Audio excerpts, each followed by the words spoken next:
What people think about you is none of your business. I know you say, I've heard that before. It's true. Because the enemy is who is inside of the people who are talking about you. That's the enemy. The enemy is trying to stir up strife. But the thing is that the story that he tells about you is going to confuse the person listening. Because what God is doing on the inside of you, see, the enemy cannot compete with the story that God is doing on the inside of you and the story that is about to be told over your life. I'm talking about the glory of God coming out on the inside of your life. People will see God's glory.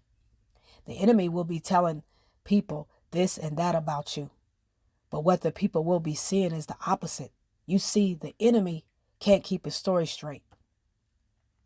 And God will shut the mouth of the hater. I mean the lion. God shuts the mouth of the lions. You remember when Daniel was thrown into the pit and God shut the mouth of the lion? See, we get thrown into situations, but it's only to strengthen us. It's only to go show God's glory, God's power. So when the enemy begins to tell lies on you, when people begin to walk around and they persecute you and they talk about you, the enemy won't be able to keep his story straight, because what the people will be seeing will be the opposite of what the enemy is speaking. Because God is showing his glory. God is going to get the glory out of it. So you need not focus on what people are saying about you, because it's just a distraction. It's a distraction from your calling, the calling on your life, the calling of what God is calling you to do. See, there's people who need to hear the gospel from you. There is people you need to witness to. There is people that you're going to come along in contact with. But the enemy wants you to keep you focused on your feelings. He wants to keep you focused on what the enemy is saying about you. He wants to keep you focused on what they're talking about. That's why I said what the enemy says or what people say about you is none of your business. And it's the truth. Make it none of your business.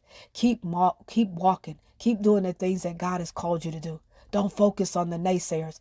Don't focus on the gossipers. The enemy can't keep his story straight, because what he's telling and what God is doing on the inside of you are two separate stories, two different stories. You are not what you used to be. You are not your past. You are not the lies of what the enemy is saying, what the enemy is walking around saying and talking about you. You are not of that. So keep your focus on Jesus. Keep doing what God has called you to do. There are people who need to hear what you've got on the inside of you. You are saving souls. You are making disciples in the nation, in the earth. God bless you.